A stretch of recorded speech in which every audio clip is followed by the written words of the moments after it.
So good afternoon, everybody. We have with us this afternoon Brittany Brill with the Commonwealth of Pennsylvania. And thank you, Brittany, for joining us for this virtual recruitment session. We appreciate it. Yes, of course. Thank you for having me. I was really excited about the opportunity. Oh, you're welcome. I'm going to kick off with a couple of questions. And the first one is really just to give you an opportunity to please tell us a little bit about yourself and the Commonwealth of Pennsylvania. Excellent. So again, my first name is Brittany Brill. I am actually a PASSHE alum. I graduated from Shippensburg. I'm a recruiter for the Commonwealth. The agency that I technically work for is the Office of Administration, and we are considered the executive office under the governor. So pretty much what we consist of is HR as well as IT now falls under the Office of Administration. Myself, the way our agencies are kind of split up within HR are in specific delivery centers based upon their mission. So we have all of our public safety, which is our state police, our Department of Corrections, things like that. I recruit for the General Government Delivery Center, and I have about 20 agencies that I directly recruit for. Some of those agencies being the Department of Education, the Department of General Services, Office of the Budget, Comptroller Operations, just to name a few. I also indirectly assist with all other agencies, again, under the governor's jurisdictions, and we also do assist with a couple of independents as well. Through team recruitment activities. So if you ever connect with me on LinkedIn, you'll see me always promoting corrections. You'll always see me promoting nursing, things like that, because those are some of our really important positions that I don't necessarily recruit for myself, but I help, my teammates and other recruiters through those joint efforts. Well, thank you. That's great. And that's good for us to know. So the next question is, what do you find that employees and interns like most about the Commonwealth of Pennsylvania and working there? So we've received a lot of feedback from interns, from different employees through exit surveys and things like that. And what employees find is that their jobs are fulfilling because we're servicing the public. Our employees indirectly are servicing Pennsylvania's 12.8 million citizens. Making their lives better every day, and that's such a it's so fulfilling to go home and say, okay, well, what did you do at work today? Well, maybe I did my regular nursing job, but I did that in a way that helps service our public, which we've always heard people enjoy about, public service. Another thing is the work-life balance that the Commonwealth offers. I mean, we have set schedules. You either work 37.5 hours a week or a full 40 hours a week. We offer alternative work schedules. We are implementing a statewide telework policy that should be coming out here this year. So the work-life balance is really another key thing in working for the Commonwealth. You don't always feel like you're bringing your work home. Now, obviously, there are some days where that happens, and every position is different. But overall, the work-life balance and being able to put yourself and your family first is really important. Yes, we hear so much of that from students as well as graduates in today's world, the importance of finding that work-life balance or blend. So that's good news. Yes. What makes the Commonwealth of Pennsylvania, in your opinion, unique from other companies or organizations? You've touched on that, I think, a bit there. Yeah, a little bit, but just to expand, what other employer can really say that their employees are accountable to the public, to the citizens of Pennsylvania? Again, that 12.8 million people who reside within Pennsylvania. Me as an employee, I'm accountable to them. Whether I'm on the job or off the clock, I'm a representative of the Commonwealth, so I have to conduct myself in a certain manner. So that is something unique that not a lot of other employers or employees can say about themselves at their job. Again, that just goes to that fulfillment of work. When I go to work every day, I know that I'm trying to get people the best jobs for them and their situation. And I'm also working with my agencies and trying to get them the top talent that their agencies need in order to best serve the citizens of the state. So that, like I said, I don't know too many other employers that can really say that. True. That's a great point. What is something that most people don't know or perhaps wouldn't guess about the Commonwealth of Pennsylvania? So I think there are a couple things, but mainly I think people they hear the Commonwealth and think, oh, that's just the government. You know, they write laws and they have a police force and they, you know, enforce things and things like that. But we have so much more to offer. We employ over 70,000 people across the state. We have jobs anywhere from things in finance to engineering to the trades to nursing to education. I mean, we have a market for candidates in almost every industry. And I think most people don't see the Commonwealth as an employer. They see it as, okay, they're the governing entity in this state at the state level. And you know, being an employee myself, but you know, I can speak with several other of the other recruiters or anyone in the agencies that I recruit for. There's just so much more that goes into either working for the Commonwealth or the behind the scenes, what happens at the state level. Those are great points. And I know as we talk with students and graduates of our various colleges and universities, especially our state-owned ones, we are talking with them about different organizations that they might not consider as options for a career. And so I'm glad that you pointed that out, that you have so many different opportunities right within the Commonwealth of Pennsylvania in terms of an organization.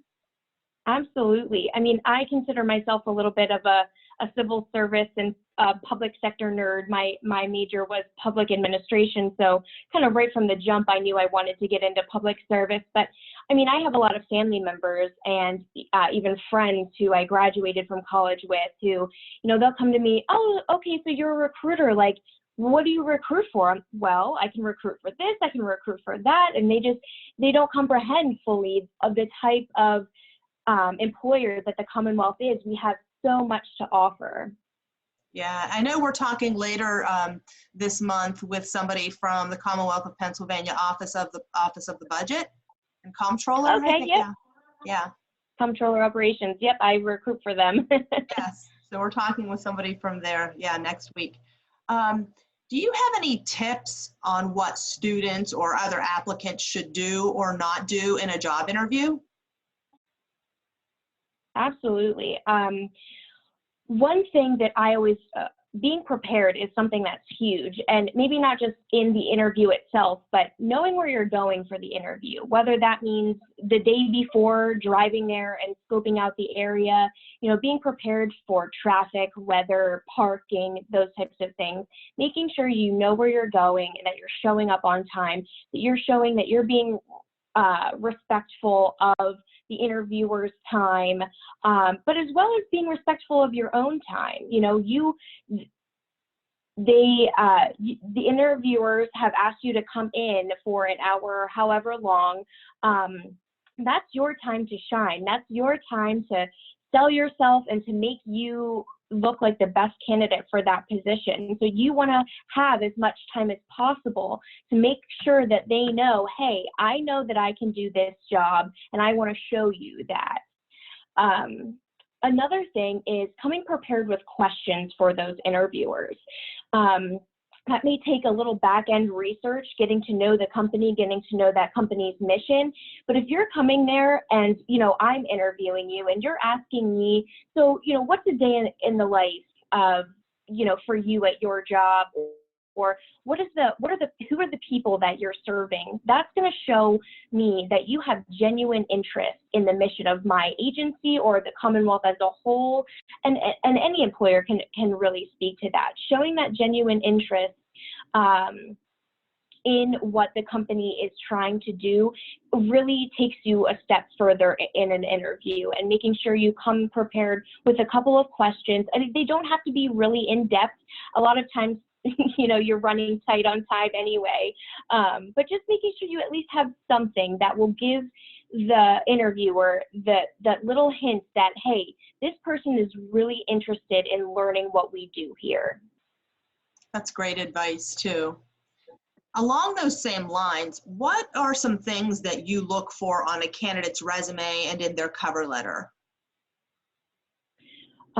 So one of the first things that I would say is overall presentation. When I look at a resume, now not that I want to hold a template over it or anything, but your overall presentation shows a lot about how much time and effort that you put into this. And, you know, your resume is, I don't see your face. I don't see your Facebook profile or anything like that. Your resume is the first thing that I see, either as a recruiter or a hiring manager. So the overall presentation shows me how much effort you're willing to put into getting the job that I have to offer. Another key thing is longevity. You know, showing that you are willing to stay with a company and really develop yourself, help them develop. That is key. And a lot of times, hiring managers and recruiters are looking for good job longevity. Now, obviously things happen, and sometimes you have to jump around due to relocation, or, you know, life happens. But being able to say that, you know, I spent a year or 2 or 3 with an employer, here's what I was able to do for them, here's how they developed me, I think is a really strong piece of a good resume. So we have a question from one of our participants as well. And the question is, what does the typical interview process look like? Maybe you can see this as well, within the Commonwealth of Pennsylvania, and what is the time frame?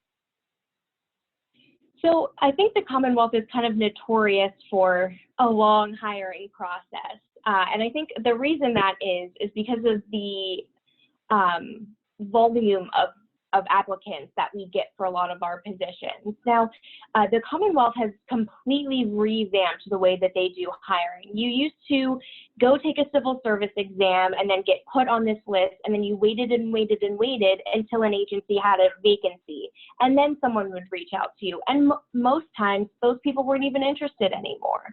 So we've completely redone everything, thank goodness. So now the process is a lot more streamlined, and it has cut down on some time. But some key things to keep in mind, most exams, we still have exams, and most of them are attached to the actual application themselves. So you want to be as detailed as possible when you are filling out an application for the Commonwealth. It's not enough to just say, see resume attached, you know, I took the time on my resume. You want to be as detailed as possible. If that question is asking you, you know, tell me how you showed leadership, you want to say the classroom setting, you want to say the employer setting, whatever position that you were in, and you want to go into detail. And that will really cut down on the length of time that it's going to take to hear back, because an evaluator is going to look at that, and they're not going to have to go elsewhere. They'll look right at your answers and be able to say, okay, this person is qualified, we assign you a score, and then when hiring managers receive their referral list, then they reach out to their top candidates. Now, all postings that are posted externally have a mandatory 15-day window that they have to be posted externally. So most postings are open for, you know, that time. Sometimes they're extended. In a lot of cases that they are. So making sure that you get in there and apply, but then noting that, okay, the posting doesn't close until this date, and then an evaluator has to go through all of those applicants and assign them scores, because it's all merit-based based on your minimum experience and training. So that is the time that takes the longest. And then for the hiring managers to sift through their referral list, sometimes it's only a handful of people, but sometimes it could be 100 people. So that is why it's kind of hard to put a specific time frame, because every position is different, whether it's entry level or career level or advanced. It really is going to be different from the time a posting closes. So you want to, when you apply to a position, look at that posting close date, and within 2 weeks from that, that posting close date, you should hear back, either be assigned a score, receive a call from a hiring manager saying, hey, we'd like to do a phone interview, or invite you in for a face-to-face interview. If you're not hearing anything, chances are they are working with other candidates and they're sifting through them. So again, it's hard to kind of put a time frame on the actual interview or the time frame on the process it takes until you hear something. I see that we have another question, which is great, and I have a couple more too, but we'll continue with any that are coming from participants or meeting attendees. So due to COVID-19, Commonwealth of Pennsylvania will possibly be asking employees to work from home. Yes, so the governor has mandated that all non-essential employees who have the ability to telework be teleworking. So behind me is my home. So essential employees such as nurses, police officers, corrections employees, they are required to go in, to the office. Obviously, they've tried to cut down on the amount of employees who are there, but all non-essential, so people like myself, are working from home and will be doing so until the governor lifts that work from home order. Now, there are several employees who are considered non-essential, but they don't have the ability to work from home. So they don't have an internet connection, they don't have a laptop, or whatever it takes for them to do their job. Up until last Friday, actually, those employees were on paid office closing, so they were getting paid, but they didn't have any work to do. Now, those employees have a couple of options. They can use their paid time off, they can take unpaid leave. So there's a couple of things going on from there. That's how we're doing all of our interviews. We use Zoom or Skype or things like that. We're not doing any face-to-face interviews, even onboarding. I mean, most of our onboarding work, as we have new employees start during this time, we are having to onboard this way. We'll send them things in the mail, or we set up specific times for them to come pick up laptops, phones, things like that, whatever is necessary. Yes, it's a challenging time for sure. Definitely. We also have the question of where are internships and jobs posted? So www.employment.pa.gov will take you directly to the Commonwealth career page. Now it's going to take you to a page that's going to have a lot on it. There's going to be all these little blue dots and a video and all of this stuff. So the key thing that you'll want to look for is jobs open to the public. Those are going to be our external jobs. There's also another little area below that says internships. And again, that will be all internships open to the public. If you click on either one of them, you can actually navigate back to, so say you're looking at internships and you don't really see anything, but you want to see if there's any type of maybe temporary summer work. You can go up to the top left-hand corner and click menu, and then go to, again, those jobs that say open to the public. It's a pretty easy thing to navigate through. Our jobs or the applicant tracking system that we use is really intuitive and really nice in the sense that it allows you to filter out jobs, which I always recommend doing. When you go to that jobs page, you're going to see right now we have almost 200 jobs posted. So you're not going to qualify, realistically for 200 some jobs. So you want to see what interests you in your location. So there's a filter option on the top right-hand corner that you can filter out by location, salary, department, and I want to say either civil service or non-civil service. I can't remember what the other filter option is. But anyway, so if you only want to look at jobs in Dauphin County, you can filter out by the county. If you only want to look at jobs in IT or nursing or education, you can filter those things out. It really narrows down your search and provides you with the jobs that you are actually interested in. That's good. And it kind of feeds right into, I think you've addressed this next question a little bit. What opportunities are available for alumni and graduates or soon to be graduates? Yeah. So like I said, currently I checked right before logging in here. I think there's like 197 postings, vacancies currently posted out on our website. I think there's only about 3 internships. Interns were classified by the governor as non-essential. So a lot of the internships that were open, I think there were over 50, had to be taken down because we're not able to hire for them. But some agencies did file for an exemption for that. You know, they had work that needed to be done that they felt an intern was essential, and they got exemptions for. So there, like I said, I believe there are about 3. Of the other jobs open to the public, those are all out there. Again, a lot of those are going to be nursing positions, positions within our Department of Corrections. There's some, you know, last time I checked, there was an accountant position that was open. There's some administrative and clerical positions open. Probably something geared towards your upcoming graduates or recent graduates is going to be our unemployment compensation claims intermittent interviewers.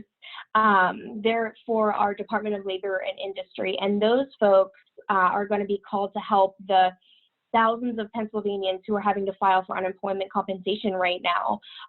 You know, those folks are going to be the ones calling employers, verifying, you know, doing interviews with the actual filers themselves. The governor has called us to hire 100 of those employees by May 11th, and then another 100 of those 2 weeks after that.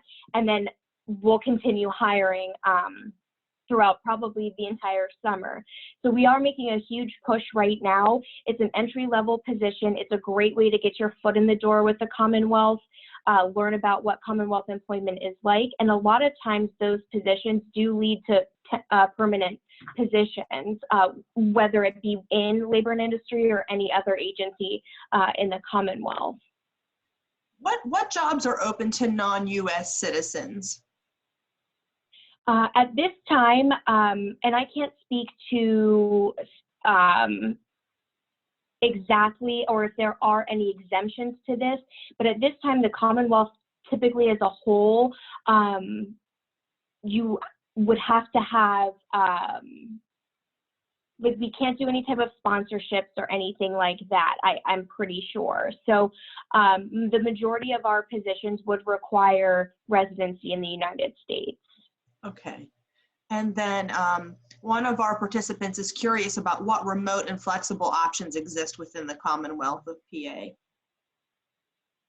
So a lot of our agencies, especially ones working in kind of congested areas, offer a lot of home headquartered positions. I know me recruiting for the Department of Education, they have several positions that are home headquartered, require some travel to and from wherever their headquarter location is, but a lot of those positions are telework and work from home positions. And that's becoming a huge trend these days. I mean, it's really important for, again, that work-life balance for employees to be able to stay at home, whether if their kids are sick or they're sick, but still be able to operate and do their job. So the Commonwealth hears that need, and they're trying to do all that they can for any position that is able to do so. They're trying to, you know, speed up the process, especially with everything going on now, to be able to make that happen.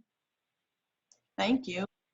I guess we did actually already talk about this, so losing track of on my own list here. Do we have any other questions from those who are participating today? Are any jobs open in terms of engineering? We did have one, however, it was considered non-essential, so it was taken down. Again, I can go to our website real quick and see, because again, you can go to job categories and filter out, which is really nice. And under the engineering section, we have two positions. One is a civil engineer trainee, so that's going to be close to an intern type position. And then there's also a transportation construction inspector position with the Department of Transportation. Okay, that's great. When it comes time, do your recruiters negotiate salary or does the job applicant? So typically the recruiters aren't going to be the ones that are going to be extending you an offer. Me as a recruiter is mainly to kind of sit in front of you and kind of be the face for the Commonwealth and tell you all of the great benefits of working here and what positions we have open. And then I'm always going to have to refer you to our website because we need online applications to get all of your information. And that's actually how we then take candidates through the entire hiring process, is through our applicant tracking system. At the time when you're extended an offer, it's always going to be a contingent offer because we have background checks, we have to verify your experience and training and things like that. So at the time of a contingent offer is when most of the time a hiring manager will say, you know, this, or a talent acquisition staff in HR will say, you know, this is what we're offering. So if you go to our website, every posting is going to list a salary range or an hourly position or an hourly rate of pay. If you are looking to see a salary range, most of the time it's from one whole pay grade on our pay scale. So in between that, you do technically have room to negotiate. Now, there are some positions that it makes it harder to negotiate as a candidate. If they're union covered positions, you have to be careful with what the union will actually approve. Positions that are not union, I mean, hiring managers want to look out for pay inequity among their current employees to make sure that they're not, you know, bringing in all these new people above people that have been working there for some time. So there's always those factors. But absolutely, if you vacation for you to go above the minimum or whatever it is that they're offering you, that can always be a conversation. I've almost never heard it, you know, the conversation go, well, could I ask for this? And they're like, no, we're not interested in you anymore. That can always be a conversation at that time of that contingent offer. Most of the time from that point, then that person would have to go back and get it approved. There's a bunch of approval processes that have to go, that we have to go through and when hiring someone. But at the time of the confirmed offer, that's always going to be your final salary, what you'll start with.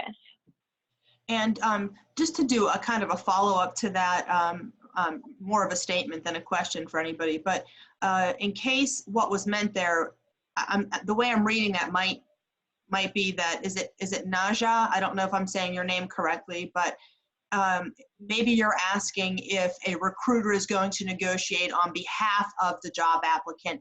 And in the case of the Commonwealth, that would not be the case because these are recruiters who work for the Commonwealth. Not exactly, as a subcontractor. exactly. Yeah. Right. Now, I mean, there could be times when I'm speaking with a candidate who I know is, you know, above and beyond what the expectations and the requirements are for the position. And I can go back, you know, depending on my rapport with my hiring managers, I can go back and say, you know, so-and-so applied for this position. And I got to tell you, I talked to them at this job fair and they were extremely, you know, maybe be prepared to have to go above the minimum, but it would never be my place to say, hey, you should hire this person above the minimum or anything like that. That's not typically how our processes work. So generally, in the case of going to work with the Commonwealth of Pennsylvania, a job applicant would need to do their own salary negotiation. That is correct. Yep. And like I said, the salary will be listed on all postings. It should give you either the annual or hourly, annual salary, hourly rate, or a range. Any other questions from participants?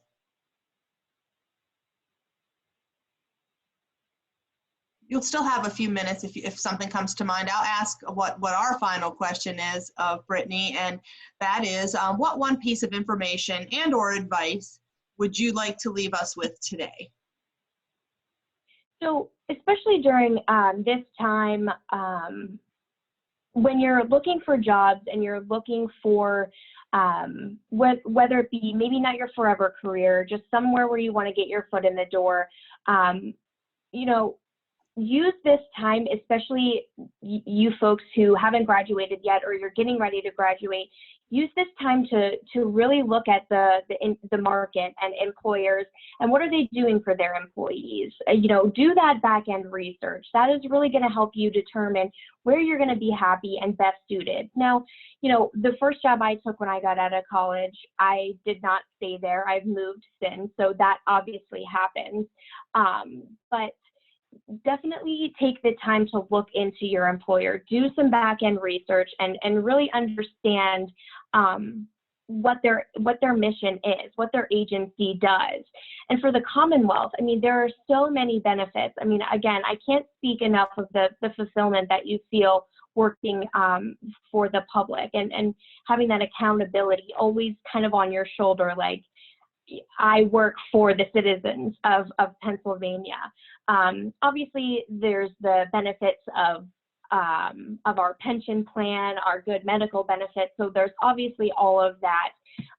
But my take home will always be the fulfillment that I feel working for the Commonwealth and knowing that what I do helps so many people, and that's truly something that's really important to me.